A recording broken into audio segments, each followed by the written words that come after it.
Hi, my name's John. Welcome to another Sunday night nightcap. Tonight's nightcap contains the normal, little bit of machining, a little bit of plasma cutting and some welding.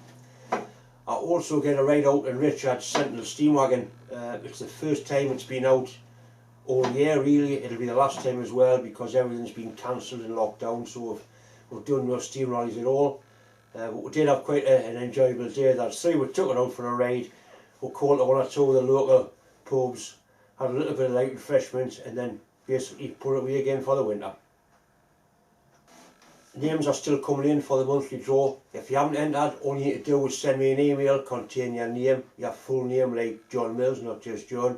That's my email address up there. Your name goes into a bucket. If it's drawn out, it has a nice prize every month, posted off anywhere in the world, completely free of charge. The bell-end bottle opener cum T-slot cleaner, as well as the 3 ER series spanners, are still available on eBay. The eBay numbers on the introduction box to the video. If you want to go and buy one, have a look, see what you think. There's one or two of the American lads want them, but the postage to America is absolutely ridiculous through eBay. So what I want to do is see if I can get a price for me to post them direct, which I'll find out and I'll let you know next week. Anyway, I hope you enjoy it. I've been asked to do a really simple job for the lad. All you want to do is bore a hole in there, put that in halfway through like that, and weld it in. My first thoughts were I'll just mount it in a 4-jaw chuck, but I can't because it's too long. It'll actually hit the lathe bed. So I'm going to do it on the milling machine. You could drill it and then bore it with a boring head to make that a really good fit. That's actually 30mm. So what I'll probably do is drill a 28mm hole and machine that down to 28mm. Nice push fit in there. Then I've got a shoulder for it to lie onto. It'll keep it nice and square, and it's easier to machine that down to fit a hole than it is to bore a hole out to fit that. So that's what I want to do. Because that's a taper, it won't easily go in a vise, so I've got it clamped down onto the table. I've really got it by the ball so it isn't going to go anywhere. We'll find that centre, pick that up, and then poke a hole through there, machine that down and weld it in. Don't be tempted to use them to centralise that and end up in tears. You can't hurt that. Right, so that's running nice and true. All we do now is pick up the centre.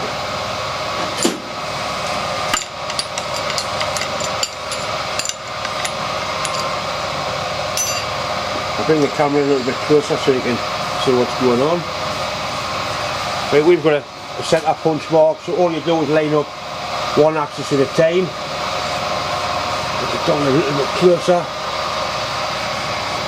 Do that one first, then the other one, and basically that's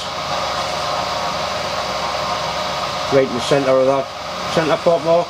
The marks are actually on the lines, but I didn't put it in. Right, so we're happy with that.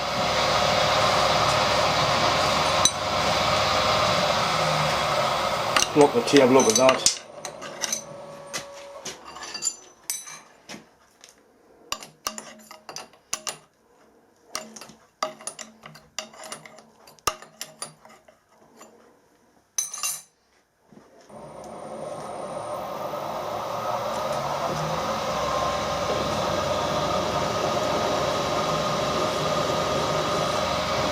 There's a 5mm drill going with a 10.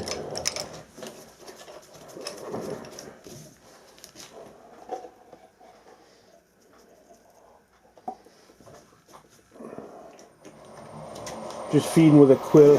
Any bigger I would use the knee to feed it. A little bit less RPMs. Or as the AVA would say, less ripums.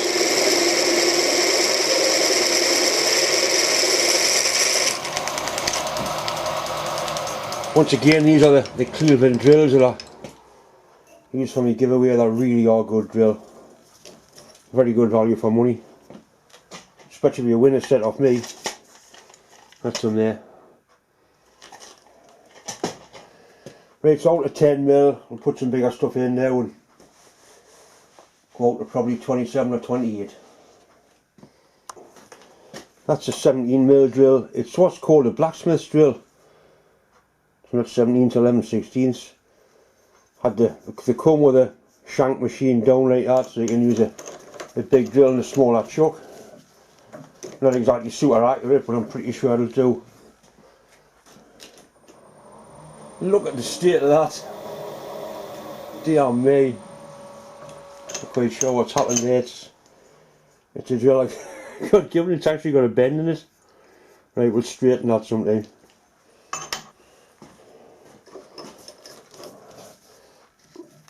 A 13mm sheep and cherry cobalt drill.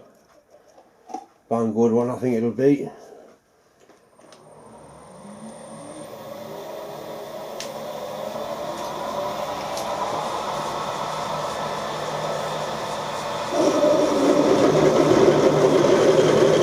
That's blunt.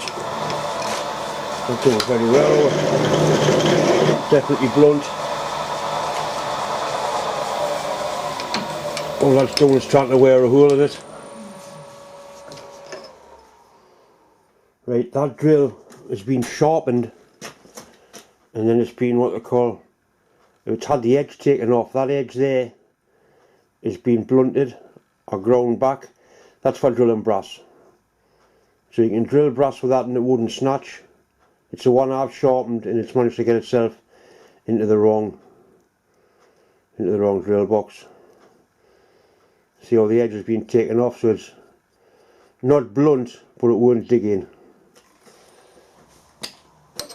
Right, perhaps this one may fare a little bit better.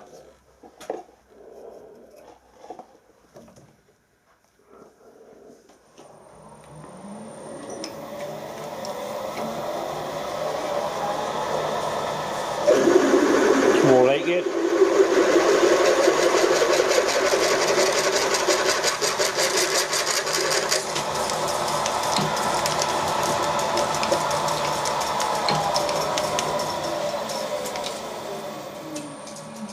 When you get even ribbons of swarf coming off both sides, it's a pretty good indication that the drill has been sharpened correctly and cut into size. It's a brand new drill, so it's bound to cut to size. Because the drill is a number 3 Morse taper and 9mm machine is R8, we're using an adapter like that. That goes into there, and that goes up into the mill machine, held in by the drawbar. Having the spacer in this mill machine made a massive difference. You wouldn't be able to do that with a standard mill without the spacer in, or at least you'd really struggle for room.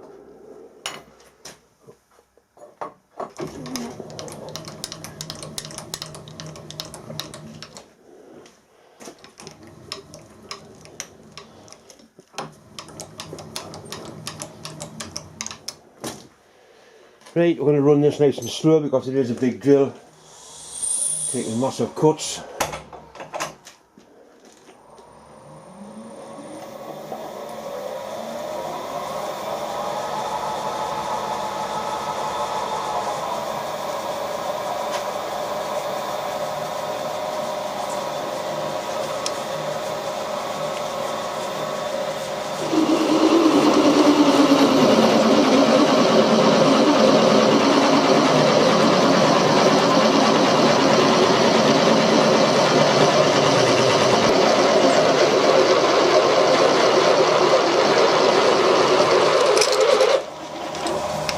So you can see now why it's clamped down so tightly. I really should have went up one more stage.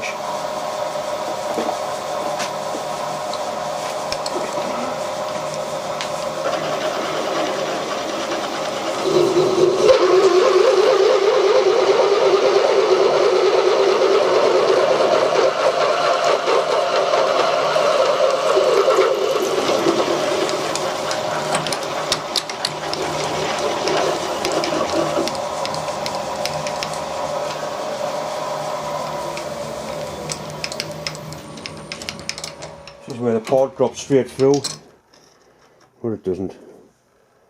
Right, so now we can machine a little bit off that. So it goes in there.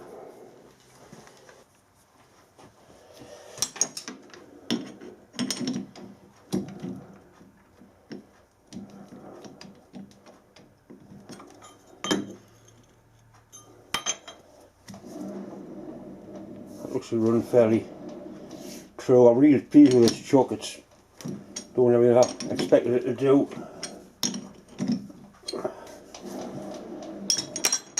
Right, as long as I just miss those jaws, that's going to be quite nice in the centre.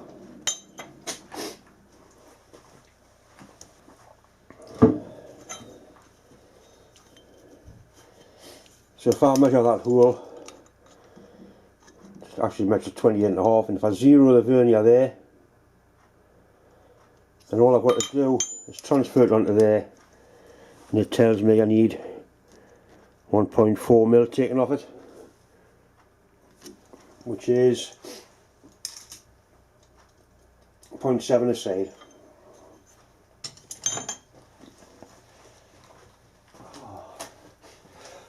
You bastard, you. Dear me, Johnny.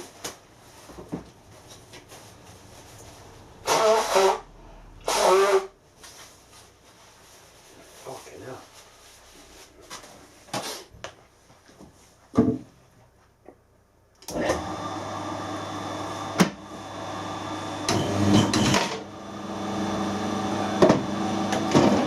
Warm the lathe up, run nice and slowly just for a minute or two, just to get around the headstock bearings. Just like a car, you don't go rubbing the tits off it from cold. You start doing it.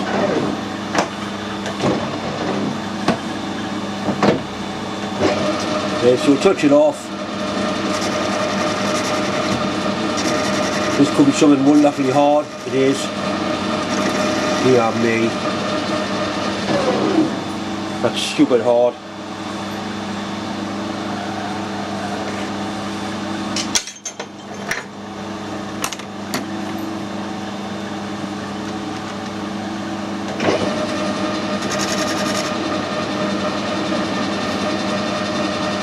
Now we'll try a half mil cut first.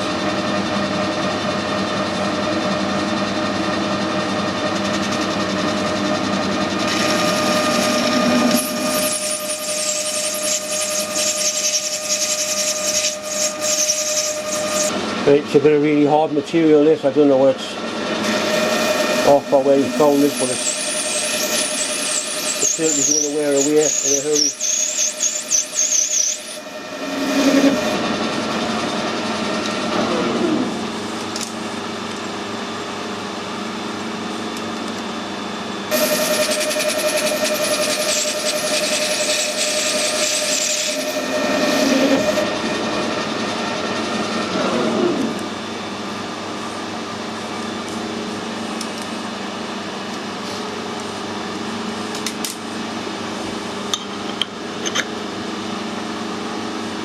That'll certainly do for me.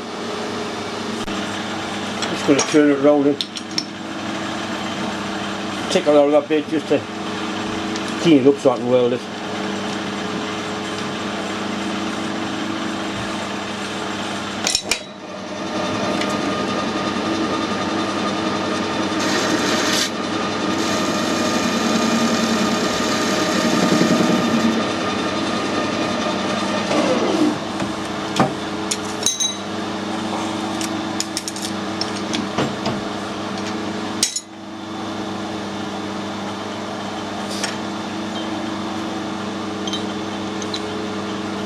So we'll take it outside and weld it in.